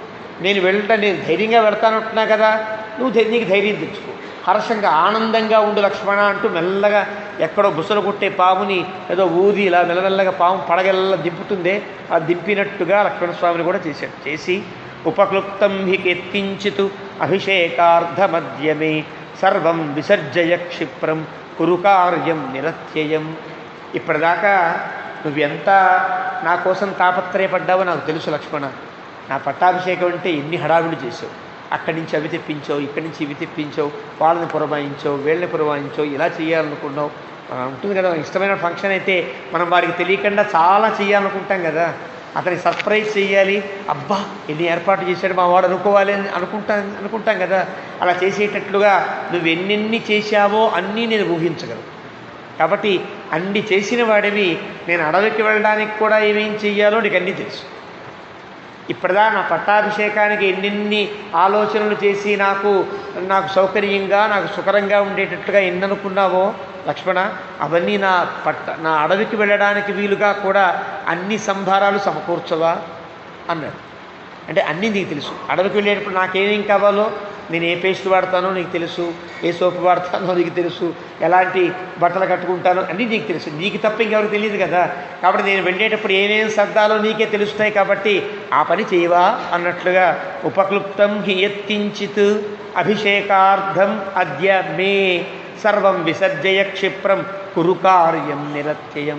నేను అడవికి వెళ్ళడానికి వీలైనట్టుగా నువ్వు ఈ ఉపక్లుప్తాన్ని చెయ్యవా అని లక్ష్మణస్వామితో చెప్పి, సౌమిత్రే యహ అభిషేకార్థే మమ సంభార సంభ్రమ అభిషేక నివృత్త్యర్థే సోస్తు సంభార సంభ్రమ. ఏవైతే నాకు పట్టాభిషేకం కోసం ఏర్పాటు చేసేవో అవన్నీ కొంచెం మార్చుకుని అడవికి వెళ్ళడానికి వీలుగా అన్నీ ఏర్పాటు చేసేయి అన్నాడు. అని యస్యాహ మదభిషేకార్థే మానసం పరితప్యతే మాతా మే సా యథా న స్యాతు సవిశంకా తథా కురు. తల్లిని ఇప్పటిదాకా కౌసల్యకి ఆ రకంగా మాట్లాడగలిగేటువంటి ధైర్యం ఇచ్చిన వాడు నీవే. రాముడు అలాగే అంటాడు, అమ్మ ఒప్పుకోవద్దు, నువ్వు తగ్గద్దు అన్నట్టుగా నువ్వే కదా ఇప్పటిదాకా కౌసల్యకి ఇంత ఇది కలిగించావు. కాబట్టి మళ్ళీ కౌసల్య సాంత్వన పడేటట్లుగా, నేను అడవికి వెడుతూ ఉంటే ఆనందపడేటట్లుగా చేయవలసిన బాధ్యత కూడా నీదే, నా ఏర్పాట్లు నీవే, కౌసల్య బాధ్యత నీదే అంటూ లక్ష్మణస్వామి బరువు పెట్టడం ప్రారంభించాడు. ఎప్పుడైతే ఏ పని లేనివాడికే ఏం చెయ్యాలా అని ఉంటుంది. పనులప్ప చెప్తే అన్నీ మర్చిపోతాడు కదా, రోషాన్ని మర్చిపోతాడు, శోకాన్ని మర్చిపోతాడు. రాముడు చెప్పిన పనులు చేయడం అతనికి ఇష్టం కాబట్టి నేనేం చెప్పానో అది చేస్తుంటే, ఆ పనులు చేస్తుంటే అన్నీ మర్చిపోయే స్థితి ఏర్పడుతుంది అనుకున్నాడు రాముడు. అనుకుని నేను చెప్పినట్టుగా చెయ్యి అని చెప్పాడు. చెప్పి తస్యాహ శంకామయం దుఃఖం ముహూర్తమపి నోత్సహే మనసి ప్రతిసంజాతం సౌమిత్రేహ ఉపేక్షితుం. నేను ఇంకొక క్షణకాలం కూడా కౌసల్య దుఃఖపడ్డం నేను భరించలేను లక్ష్మణ. కాబట్టి అమ్మకి ఆ దుఃఖాన్ని తీర్చి ధైర్యం చెప్పవలసిన బాధ్యతలు కూడా నీవే స్వీకరించు. నా బుద్ధిపూర్వం నా బుద్ధం స్మరామీహ కదాచన మాతృణాం వా పితుర్వాహం కృతమల్పంచ విప్రియం. నేను ఇప్పటిదాకా బుద్ధిపూర్వంగా కానీ తెలియకుండా కానీ ఎవరి పట్ల ఏ తప్పు చేయలేదు. అది నాకు తెలుసు, నీకు తెలుసు. నేను అడవికి వెళ్ళడానికి ఏదైనా కారణం ఉన్నదా అంటే, ఏదైనా తప్పు చేస్తే అడవికి వెళ్ళవలసిన అవసరం ఏర్పడుతుంది. కానీ నేనే తప్పు చేయలే. తల్లుల పట్ల కానీ, తండ్రి పట్ల కానీ, తమ్ముల పట్ల కానీ, ప్రజల పట్ల కానీ, మంత్రియాదుల పట్ల కానీ ఎవరి పట్ల నేను ఏ తప్పు తెలిసి కానీ తెలియక కానీ చేయలేదు లక్ష్మణ. కాబట్టి సత్యాభిసంధశ్చ నిత్యం సత్యపరాక్రమ పరలోక భయాద్భీత నిర్భయోస్తు పితామమ. నా చిట్ట చివరి సంకల్పం చెప్తా లక్ష్మణ. ఇది ధర్మమా, ఇది అధర్మమా, ఇది సబబా, ఇది కాదా, ఇవన్నీ పక్కన పెట్టేయి. ఇవన్నీ పక్కన పెడితే మా తండ్రి గారు సత్యాభిసంధుడు, సత్యం మీద చాలా ప్రేమ కలిగినవాడు, సత్యయుతంగా బతకాలి అనుకునేవాడు నా తండ్రి. కాబట్టి నా తండ్రి గారి పరలోక భయాద్భీత నిర్భయోస్తు పితామమ. సత్యాన్ని పాటించాలి, సత్యం మీద ఉండాలి, ధర్మం మీద ఉండాలని ఎందుకు కలుగుతుంది అంటే అది ధర్మం కాబట్టి, సత్యం కాబట్టి. సత్యధర్మాలు పాటిస్తే ఏమొస్తుంది? భగవంతుని యొక్క సాన్నిధ్యం ఏర్పడుతుంది కదా. ఎవడైనా ఈ లోకంలో ఉండేవాడు భయపడవలసింది దేనికి? ఆ పై లోకానికి నేను వెళ్ళకుండా ఎటో పడిపోయి ఈ తిరుగుతూ ఉంటానేమో, ఆ పరమపదానికి పునరావృత్తి రహితమైనటువంటి స్థానానికి నేను వెళ్ళాలి అనుకోవడమే ప్రతివాడికి లక్ష్యం కావాలి. నా తండ్రి కూడా లక్ష్యం అదే. కాబట్టి ఇతను చేసే పని వల్ల, నేను చేసే పని వల్ల మా తండ్రి గారికి అయ్యో నాకు పరలోకం రాదేమో, నేను పరమపదాన్ని చేరుకోనేమో అని భయం కలుగుతుంది. ఆ భయం కలగకుండా ఉంచవలసిన బాధ్యత నాది. కాబట్టి నేనేం చేయాల్సి వస్తున్నా, తండ్రి ఏదైతే మాట ఇచ్చాడో ఆ మాట నెరవేరుస్తా. ఎలాగా? తండ్రి ఒప్పుకోకపోయినా సరే, తండ్రికి అసత్య భీతి రాకూడదు, అసత్య పాపం రాకూడదు, సత్యాన్ని తప్పినటువంటి స్థితి తండ్రి గారికి రాకూడదు. ఇదే నా యొక్క సంకల్పం. తస్యాపి భవేదస్మిన్ కర్మణి అప్రతి సంహృతే సత్యన్నేతి మనస్తాప తస్య తాపస్తపేక్షమాం. ఒకటే బాధ, సత్యం తప్పినవాడయ్యాడని ఎవరన్నా కనుక నా తండ్రిని అంటే అది నాకు ఇంకా మరింత బాధను కలిగిస్తుంది. ఇక్కడ నేనున్నా, రాజ్యాన్ని తీసుకోకపోయినా, ఇక్కడే కనుక నేనున్నా కూడా తండ్రి సత్యాన్ని తప్పినవాడే అవుతాడు. కానీ తండ్రి సత్యాన్ని తప్పినవాడు కావడం, అలా 10 మంది ఆయన్ని తోడనాడడం నాకు ఇష్టం లేదయ్యా. అది నా ప్రాణ పోవడం కంటే భయంకరమైందిగా భావిస్తున్నా. కాబట్టి నా మరణం కంటే భీతిని కలిగించేది ఏదో తెలుసునా? సత్యానికి దూరం అవ్వడం. నా తండ్రి సత్యప్రతిజ్ఞుడు కాడు అని ఎవరన్నా అంటే నేను తట్టుకోలేను లక్ష్మణ. కాబట్టి అభిషేక విధానంతు తస్మాత్ సంహృత్య లక్ష్మణ అన్వగేవాహమిచ్చామి వనంగంతుమిత పునః. అందువల్ల నేను నిశ్చయించుకున్న నా బుద్ధి మారదు, మారే బుద్ధి కాదు. ఒకటి ఇక్కడ అనుకున్నానంటే చేసి తీరుతానంతే.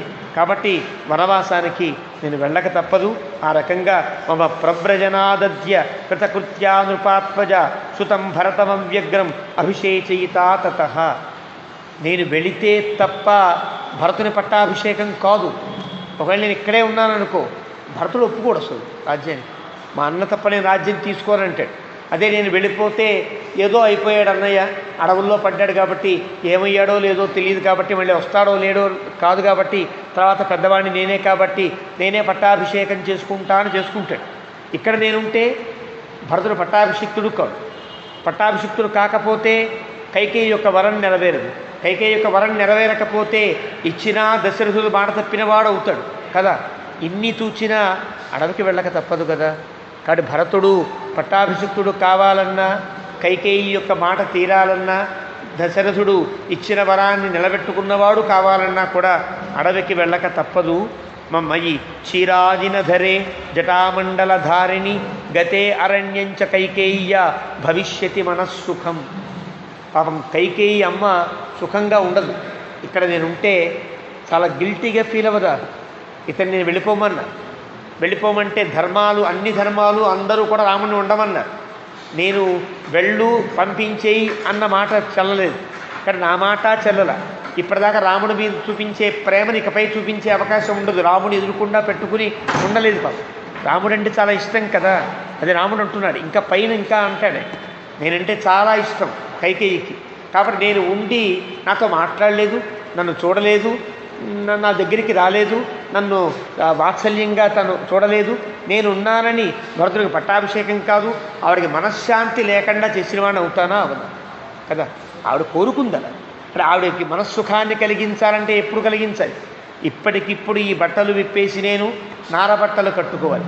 ఇప్పటికిప్పుడు ఈ జులపాలు విడిచి న్యగ్రోధ క్షీరాన్ని అంటే మర్రిపాలు పూసుకొని జడలు కట్టినట్టుగా తాపసినిగా ఆవిడ కనిపిస్తే అమ్మయ్య వీడు తాపసి అయ్యాడు, అరణ్యానికి బయలుదేరాడు అనే సుఖం ఆవిడ కలిగించవలసిన బాధ్యత నా మీద ఉన్నది.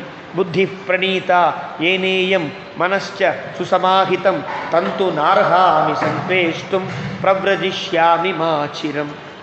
కాబట్టి ఇంకా ఏమాత్రం ఆలస్యం చేయడానికి వీల్లేదు లక్ష్మణ. ఇప్పటికిప్పుడు నేను బయలుదేరాలి.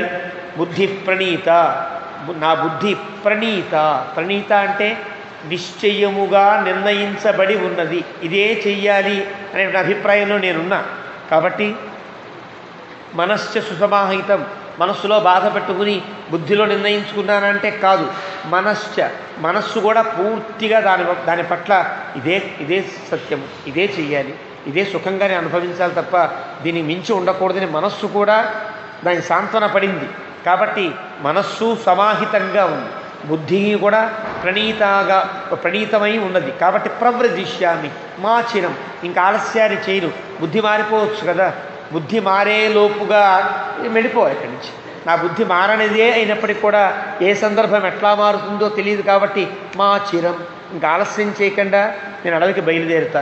కృతాంతస్వేవ సౌమిత్రే ద్రష్టవ్యో మత్ప్రవాసనే రాజ్యస్య చ వితీర్ణస్య పునరేవ నివర్తనే.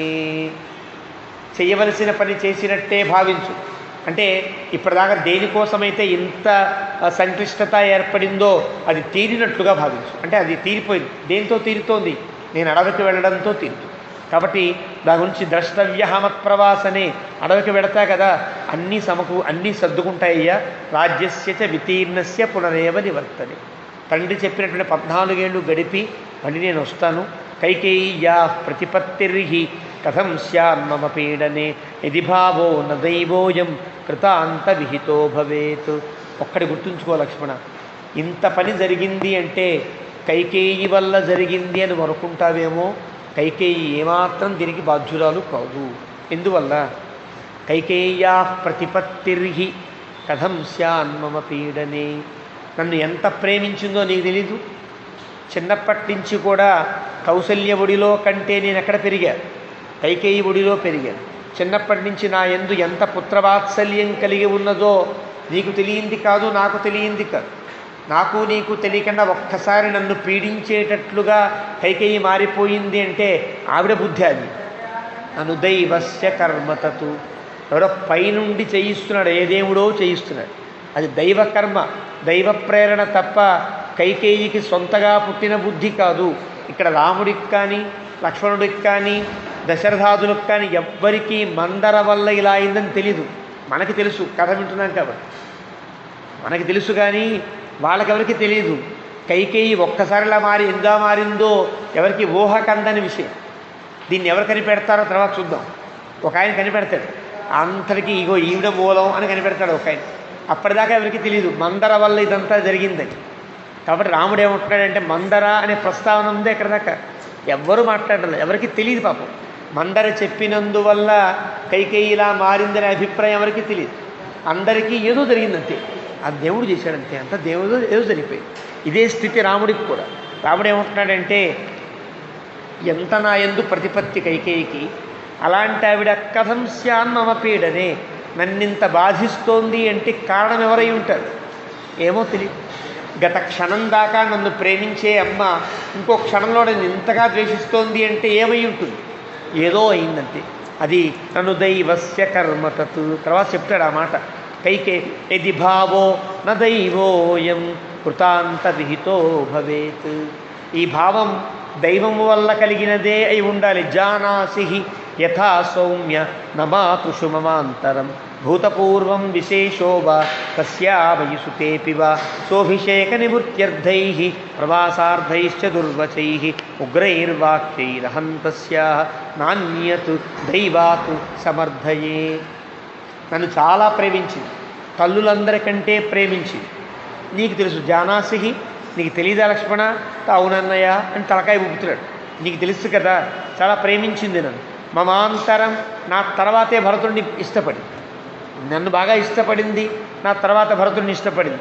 భూతపూర్వం విశేషోవా, ఇంతకుముందు ఎప్పుడైనా చూసావా నా ఎందు కోపాన్ని? ఎప్పుడు చూడదు. దశరథునికి కోపం వస్తే వచ్చిందేమో తప్ప ఎప్పుడు కైకేయి మా అబ్బాయి అలాంటి వాడు కాదండి అని తీసుకుని తప్ప ఎప్పుడూ నా యందు కోపాన్ని ప్రదర్శించిన సందర్భమే లేదు కదా. తస్యామయి సుతేపివా. ఇలాంటి స్థితిలో అభిషేకానికి నేను సిద్ధమవుతున్న సమయంలో ఒక్కసారి ఇలా ఉగ్రవాక్యములతో నన్ను ఇలా అంది అంటే నాణ్యత్ దైవాత్ సమర్థయే. దైవం తప్ప ఇంకెవ్వరినీ దీనికి బాధ్యత చేయడానికి నేను ఇష్టపడ్డంలా. దశరథుని తప్పు కాదు, కైకేయి తప్పు కాదు, ఎవరి తప్పు కాదు, ఇది దైవం చేసిన ఒక లీలగా భావిస్తున్నా.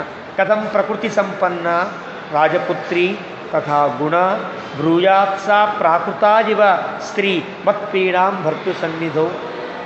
చాలా ఆశ్చర్యంగా ఉంది.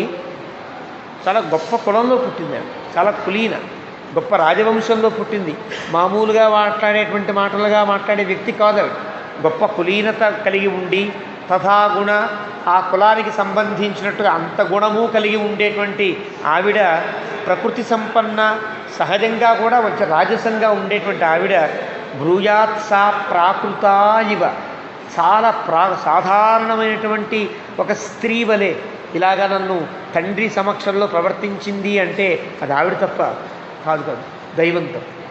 ఆవిడలా ప్రవర్తించే సందర్భం లేదు, ప్రవర్తించింది ఆవిడ. అంటే రాముడికి కైకేయి కోణం అదే తెలుసు, భరతుడికి కైకేయి కోణం వేరుగా తెలుసు. కైకేయి మీద అభిప్రాయం భరతునికి వేరుగా ఉంటుంది, రాముడికి వేరుగా ఉంటుంది. రాముడికి వేరుగా ఉండే అభిప్రాయం గొప్ప కులీన, తండ్రికి చాలా ఇష్టమైన ఆవిడ, తనను అమితంగా ప్రేమించేది, రాజఠీవికి తగినట్లుగా ఉండేది. తన తల్లిని చూస్తే రాజపత్నిలా అనిపించదు, ఎప్పుడు ఏదో వ్రతాలు నోములు అలా ఉంటుంది. ఈవిడ ఎక్కడికక్కడ రాజ్యానికి తగినట్లుగా ఉండే ఠీవి కలిగినాడు. అలాంటాడు ఒక్కసారి మామూలు సామాన్య స్త్రీలా మాట్లాడుతుందా? మాట్లాడిందంటే ఏదో దైవం చేస్తోంది. ఇదంతా కూడా యదచింత్యం, అది అచింత్యం, మనం ఊహించడానికి వల్ల కావట్లా. తద్దైవం భూతేష్వపి నహన్యతే వ్యక్తం మయిచ తస్యాంచ పతితో హి విపర్యయ. నీకేం కనిపిస్తుందో దైవం? కనిపించట్లా. కనిపించని దైవం మీద కోపం అవసరమా? కనిపించిన వాడి మీద కోపం ఉంది నీకయ్యా, కానీ దైవం మీద కోపం పడే అవకాశం మనకు లేదు. దైవం మీద ఓ దైవమా నేను లేకుండా చేస్తా అనే అవకాశం మనకు లేదు. ఇక్కడ కనిపించని దైవం మీద కోపం ఉండే అవకాశం లేదు, అవసరమూ లేదు. కాబట్టి ఇది దైవకర్మ అనుకుంటే ఎవరి మీద కోపం రాదు కదా, దైవమే చేసింది అని నేను అంటున్నాను. కనిపించడు దైవం, నీ కోపం దైవం మీద ప్రదర్శించే అవకాశం లేదు. కాబట్టి ప్రదర్శించే అవకాశం లేని దైవం మీద ఉండే ఈ సందర్భాన్ని ఎలాగ? కోపం అనేది అవసరం లేదయ్యా, కోపం పెట్టుకోని అవసరం లేదు. కశ్చిత్ దైవేన సౌమిత్రే యోద్ధు ఉత్సహతే పుమాన్ యస్యన గ్రహణం కించితు కర్మణః అన్యత్ర దృశ్యతే. ఎవడైనా దేవుడి మీద యుద్ధాన్ని ప్రకటిస్తాడా? ప్రకటిస్తేవాడు మూర్ఖుడు కదూ. కనిపించని వాడి మీద యుద్ధాన్ని ప్రకటిస్తారా ఎవరైనా? మూర్ఖుడే అవుతాడు.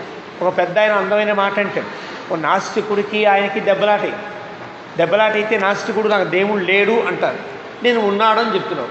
ఉన్నాడని దేవుడిని చూపించంటాడు, ఈయన చూపించలేదు. ఎప్పటికి తీరుతుంది బాధ? ఈయన ఉన్నాడు అంటాడు, ఉంటే చూపించరా అంటాడు నాస్తికుడు. కాబట్టి లేడంటే లేడు కాబట్టి కనిపించట్లేదు కాబట్టి లేడు అంటాను. నా దగ్గర హేతువాదం. నువ్వు ఉన్నాడు అంటావు, నువ్వు చూపించగలవా? చూపించలేవు అని నాస్తికుడు వాదంతో ఆయన పడలేక పెద్ద ఆయన అన్నట్ట, నాస్తి చేత్ నాస్తి మే హాని అస్తి చేత్ నాస్తికో హతః. ఒరే బాబు నీకు దండం పెడతానరా, లేనివాడు పైన ఎవడు లేడు, నువ్వు చెప్పినట్టే లేడు అనుకుందాం. లేనివాడిని ఉన్నాడు అంటున్నాను కదా. లేనివాడిని ఉన్నాడు అంటే నన్నేం చేయడుగా, వాడు లేడుగా.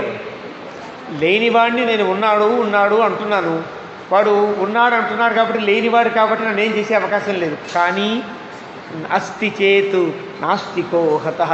ఒకవేళ నువ్వు లేడు అంటావే, వాడే కనుక ఉంటే నీ భరతం పడతాడు, రాళ్ళుడిపోయాడు, ఇంకేం చేస్తాడు? లేనివాడిని ఉన్నాడు అంటున్నా, నాకేం నష్టం లేదు. నువ్వు ఒకవేళ ఉన్నాడనుకున్న వాడిని నువ్వు లేడంటే కనుక వాడు నీ తాట తీస్తాడురా, దైవిక నాస్తికో హతః అని వెళ్ళిపోయాడు. కాబట్టి కనిపించని దైవం మీద కోపం దేనికి, పరాక్రమం దేనికి, యుద్ధం దేనికయ్యా? కాబట్టి ఎవరన్నా పట్టుకోలేని వాడి మీద ఎలా నువ్వు కత్తి దూస్తావు? నాకు గ్రహణం కించితు, పట్టుకోవడమే సాధ్యం కాదు కదా దేవుణ్ణి, నువ్వు ఎలా ప్రకటిస్తావు? దేవుడి మీద కోపము, దేవుడి మీద పరాక్రమము, దేవుడి మీద రోషము ఇవన్నీ అనవసరం. దైవం చేసింది, ఓహో దైవం ఇలా అనుకుందేమో చేసింది అనుకుంటే హాయ్, లేకపోతే అన్నీ కష్టాలు కదా. ఈ సూత్రం పాటిస్తే ఏమైనా కష్టాలు ఉంటాయా? హాయిగా ఉంటాయి. ఏదైనా జరిగితే దేవుడు చేశాడండి అంటే గొడవ లేదు. ఇక్కడ మనం చేయవలసిన ప్రయత్నం అంతా చేయాలి. ఎప్పుడైనా సరే మన ప్రయత్నం మనం చేసి కనుక అది సాఫల్యం పొందకపోతే నన్ను దైవస్య, ఒక శ్లోకం మనకి ఉంటుంది ప్రత్యేకంగా. ఆ శ్లోకంలో మనం ప్రయత్నపూర్వకంగా సాధించాలి.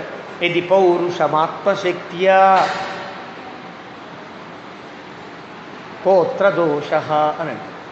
ఉత్సాహినం పురుష శక్తిముపైతి లక్ష్మీ ఉద్యోగినం పురుషసింహముపైతి లక్ష్మీ దైవేన దేయమితి కాపురుషా వదంతి. దైవం నిహత్య యది పౌరుషమాత్మశక్త్యా యత్నే కృతే యది న సిద్ధ్యతి కోత్ర దోష.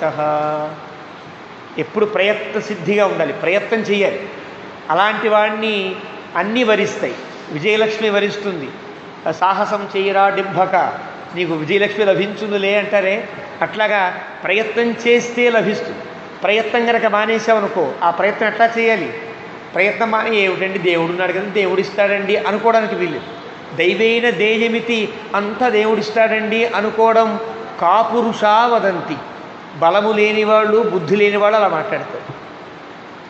ఇంకా దేవుడిస్తాడండి అని ఏ ప్రయత్నము చేయకుండా ఉండకూడదు.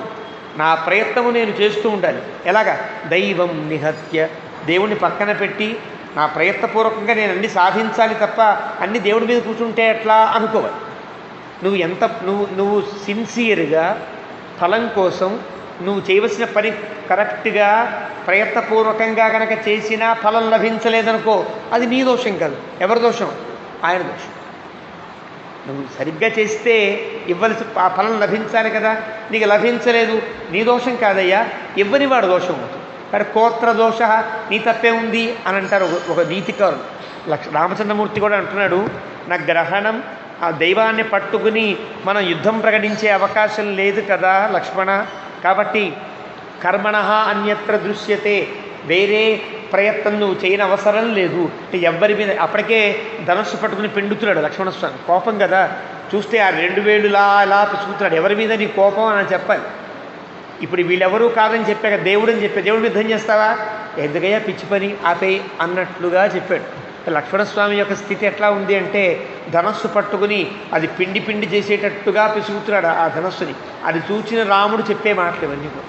కాబట్టి ఏది యుద్ధం అనేది అవసరం లేదు, దైవం మీద యుద్ధం చేసే అవకాశం మనకు లేదు. లక్ష్మణ, నీ ప్రయత్నమాపు. సుఖ దుఃఖే, సుఖమా దుఃఖమా, భయక్రోధే, భయము క్రోధము, లాభము నష్టము, భవము అభవము, జరుగుట జరక్కపోవుట, యచ్చకించితు, ఏదైతే అది జరుగుతోందో, ఏదైతే అది స్థితి కలుగుతోందో అది తథాభూతం, అలా జరిగి తీరవలసి ఉంటుందంతే. నన్ను దైవస్య కర్మతతు, అది దేవుని పని, దేవుడు చేస్తాడు ఆ పని. కాబట్టి దైవం మీకు తోస్తున్నాడు. లక్ష్మణస్వామి కోపం ఏ వ్యక్తి మీద ప్రసరిస్తుందో అని భయం రాముడికి. నేను పక్కకి వెళ్ళాక ఇలాగే అంటాడు రాముడు, తండ్రి గారి మీదో తల్లిగారి మీదో వేసేద్దాం అనుకుంటాడేమో తెలీదు. లక్ష్మణస్వామిని పూర్తిగా మార్చాలి. కాబట్టి లక్ష్మణస్వామి తన పరోక్షంలో కూడా ఎవరి యందు కూడా కోపం పెట్టుకుని ఎవరి మీద ద్వేషంతో ప్రయత్నం చేయకుండా ఉండగలిగేటట్లుగా లక్ష్మణస్వామిని మార్చవలసిన బాధ్యత రాముడికి ఉన్నది. కాబట్టి ఇంత చెప్పవలసి వస్తుంది. కాబట్టి ఎవరి మీదని ఈ ధనస్సుని పెసగడం దేనికి, ఎంత కోపం దేనికి?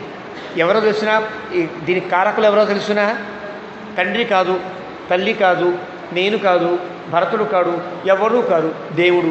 దేవుడు మీద యుద్ధంకి పెడతావా? అంతకంటే పిచ్చి పని ఉంటుందా? కాబట్టి మానేసి నీ ప్రయత్నాన్ని అని అంటాడు. నీ ప్రయత్నం మానుకో, సుఖ దుఃఖాలన్నీ కూడా దేవుని యొక్క చేష్టలు అవుతాయి. ఋషయ అపి, నువ్వు నేను కాదయ్యా, మహర్షులు చాలా గొప్పగా తపస్సును ఆచరిస్తారు. ఎంత గొప్పగా తపస్సు చేస్తారు.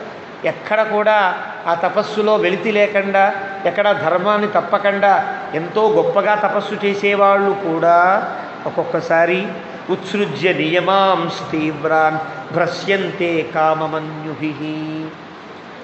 దేవేంద్రుడు పరీక్ష కోసం ఏ అప్సరసులను పంపిస్తే రంభాది అప్సరసలను చూచి తపస్సు మానేసే మహర్షులు కొంతమంది, లేదా వాళ్ళ మీద కోప్పడి తన యొక్క తపశ్శక్తినంతా ధారపోసినటువంటి వాడు కొంతమంది. కామమన్యుభి, కామంతోనో కోపంతోనో ఎంతోమంది మహర్షులు గొప్ప తపస్సును ఆచరించి కూడా ఫెయిల్ అయ్యారా లేదా, జారిపోయారా లేదా? ఇది ఎవరి పని అనుకుంటున్నావు? అంత గొప్పగా నియమబద్ధంగా ఉండే మహర్షులు కూడా ఒకసారి జారిపోయారంటే ఇది ఎవరి పని? దైవస్య కర్మతతు, అది దేవుని యొక్క పని. కాబట్టి ఉత్సు అసంకల్పితమేవేహ యదకస్మాత్ ప్రవర్తతే నివర్త్యారంభమారబ్ధం నను దైవస్య కర్మతతు. దైవం అంటే ఏమిటనుకుంటున్నావా? ఒక చిన్న మాటలో చెబుతా. ఏదైతే నువ్వు చెయ్యాలని సంకల్పించి దానికి తగినట్లుగా అన్ని వనరులు సమకూర్చుకుని అది చేసి తీరతానన్న సమక్షంలో అది నువ్వు చెయ్యలేకపోతావు చూసావా, ఆ చెయ్యలేకపోయిన స్థితి దేవుడంటే అని చెప్పాడు రాముడు. అన్నీ మనం అనుకుంటాం, బాగా పరీక్ష రాస్తాం, బాగా చదువుతాం, అద్భుతంగా రాస్తాం, పరీక్షలో ఆ పేపర్ కూడా జాగ్రత్తగా వాడికి ఇస్తాం, ఏదో అవుతుంది, ఇది పరీక్ష ఫెయిల్ అవుతాడు. అదేమిటి? నన్ను దైవస్య కర్మతతు. ఏదో జరిగింది, అతను ఆ ప్రయత్నాన్ని ఆ ఫలాన్ని పొందలేకపోయాడంటారే, అలాంటి స్థితిలో పనిచేసే ఒక అద్భుతమైన శక్తి విశేషానికి దైవము అని పేరు. ఏతయా తత్వయా బుద్ధ్యా సంస్తభ్య ఆత్మానం ఆత్మనా వ్యాహతేపి అభిషేకే మే పరితాపో న విద్యతే. ఇదంతా ఎందుకు చెప్పాడు రాముడు ఉపన్యాసం అంటే, ఏతయా ఇలాంటి తత్వయా బుద్ధ్య తాత్విక బుద్ధిని నీవు అలవరుచుకోవాలి లక్ష్మణ. ఇదంతా తాత్విక బుద్ధికి సంబంధించింది. ఈ తాత్విక బుద్ధి ఉంటే నీ మనస్సును నువ్వు కంట్రోల్ చేసుకోగలుగుతావు. సంస్తభ్య ఆత్మానం ఆత్మన. కాబట్టి ఒకళ్ళ తప్పు ఉండొచ్చు, ఉండకపోవచ్చు, పక్కన పెట్టి ఇదంతా భగవంతుని యొక్క లీల అనుకుని నీవు ఆ తాత్విక బుద్ధిని అలవరుచుకుని నీ మనస్సును నీవు అధీనంలో పెట్టుకోవలసినటువంటి స్థితి కోసమే వ్యాహతేపి అభిషేకే. ఇలాంటి స్థితిలో నా పట్టాభిషేకం వేరే విధంగా పరిణమించినా కూడా పరితాపో న విద్యతే, పరితాపం పడ్డానికి అవకాశం ఉండదు అని చెప్పి, తస్మాత్ అపరితాపస్సన్ త్వమపి అనువిధాయ మాం ప్రతిసంహారయ క్షిప్రం ఆభిషేచన కీంక్రియా. కాబట్టి నేనే పరితాపం పడ్డల్లా, నాకే కష్టము లేదు, ఏ బాధ లేదు నా మనస్సులో కూడా. కాబట్టి నువ్వు కూడా నన్ను అనుసరించాలి.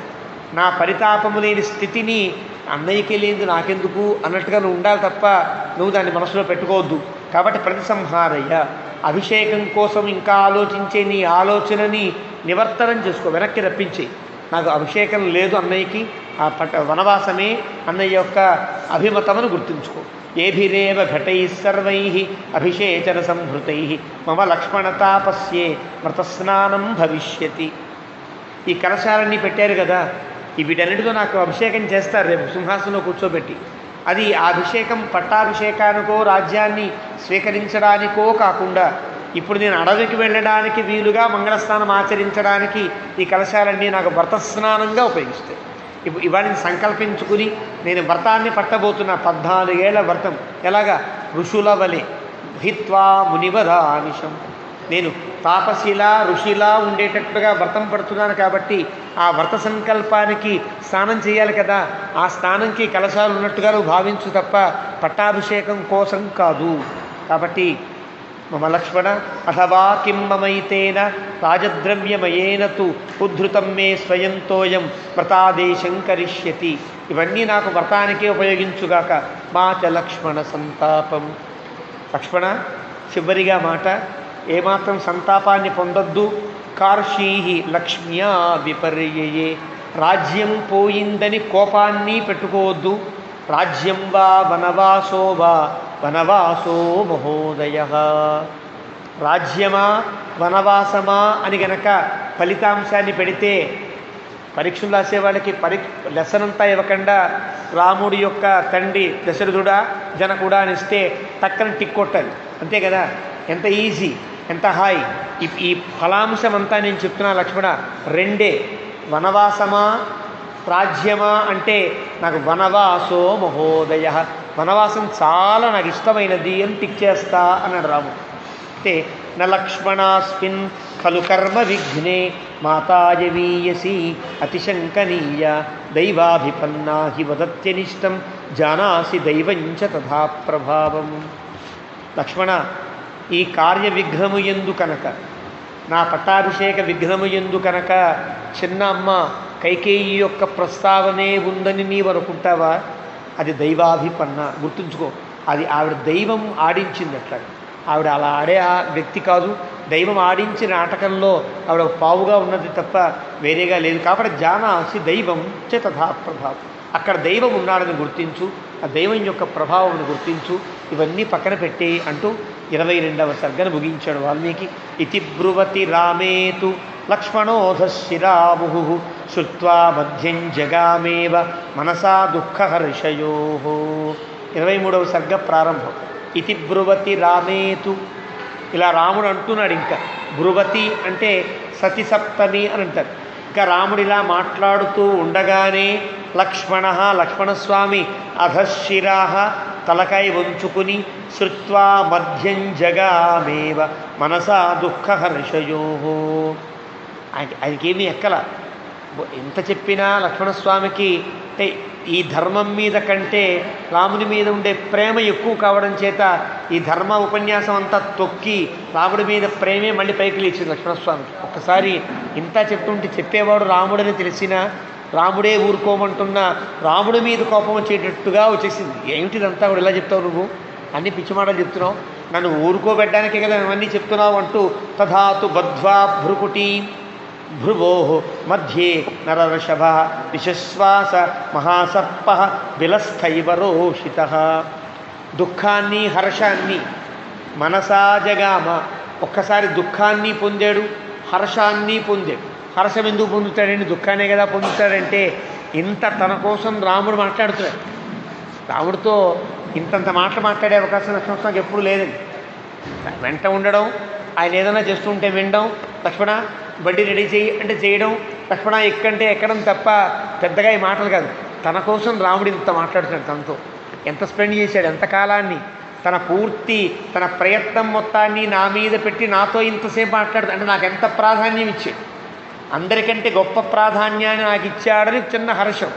మళ్ళీ కోపం, ఏం కోపం, ఎంత చెప్పినా విండలు, సుఖపడదామయ్యా అంటే కాదంటున్నాడనే కోపం. ఇలాగ ఈ రెండూ కలిసాయి, దుఃఖము హర్షము రెండూ కలిసిన లక్ష్మణుడు అంటున్నాడు. ఎలా ఉన్నాడంటే ఒక పెద్ద పుట్టలో లేక పెద్ద బిలల్లో ఉండే పాము తలకాయ మీద ఏదైనా కొడితే ఒకసారి భుస్సుమంటూ లేస్తుందే అలా లేచాడు. తస్య దుష్ప్రతివీక్షం తత్ భృకుటీ సహితం తదా బభౌ క్రుద్ధస్య సింహస్య ముఖస్య సదృశం ముఖం. పాము బుసగొట్టినట్టుగా బుసగొట్టాడు. ముఖం చూస్తేనేమో పెద్ద కోపగించిన సింహంలా ఉంది లక్ష్మణస్వామి యొక్క ముఖం. అగ్రహస్తం విధూన్వంస్తు హస్తి హస్తమివాత్మనః త్రియగూర్ధ్వం శరీరే చ సాతయిత్వా శిరోధరాం అగ్రాక్షణా వీక్షణమాణస్తు తిర్యగ్భ్రాతరమబ్రవీత్ అస్థానే సంభ్రమో యస్య జాతో వై సుమహానయం. లక్ష్మణస్వామికి ఎంత కోపం వచ్చిందో చెప్పడం కోసమే ప్రారంభించారు. ఇదంతా చెప్పని సరిగంతా కూడా, ఎందుకంటే ఎంత కోపంలో ఈయన ఎన్ని ధర్మాలు మాట్లాడతాడో చూద్దాం. అంటే రాముడు చెప్పిన ధర్మాలన్నిటికంటే మించిన ధర్మం తాను మాట్లాడాలి కదా. కాబట్టి ఎంత కోపం వచ్చిందంటే, రామా నువ్వు చెప్పిన దాంట్లో కూడా చాలా అధర్మం ఉన్నది, ధర్మానికి ఉపేతంగా ఏం లేదు సుమా, నేను మాట్లాడుతాను. దైవం అంటావేమిటి, దైవం ఎవడయ్యా అంటూ ప్రారంభించాడు తన ఉపన్యాసాన్ని. అదేమిటో వచ్చే శనివారం నాడు తెలుసుకుందాం. మనకు కూడా ఏదైనా ఒక వినాలి అనే ఒక ఆసక్తి కరగాలి కదా, అప్పటిదాకా అడుగుదాం ఏం మాట్లాడతాడో చూద్దాం. ఏవమే తత్పురావృత్తం ఆఖ్యానం భద్రవస్తువః ప్రవ్యాహరత విశ్రద్ధం బలం విష్ణో ప్రవర్ధతాం లాభస్తేషాం జయస్తేషాం కుతస్తేషాం పరాభవః ఏషామిందీవరస్యామో హృదయస్థో జనార్దనః కాలే వర్షతు పర్జన్యః పృథివీ సస్యశాలినీ దేశోऽयं క్షోభరహితః బ్రాహ్మణాः సంతు నిర్భయాः కావేరీ వర్ధతాం కాలే కాలే వర్షతు వాసవః శ్రీరంగనాథో జగతు శ్రీరంగశ్రీశ్చ వర్ధతాం స్వస్తి ప్రజాభ్యః పరిపాలయంతాం న్యాయ్యేన మార్గేణ మహీం మహీషాः గోబ్రాహ్మణేభ్యः శుభమస్తు నిత్యం లోకాः సమస్తాः సుఖినో భవంతు.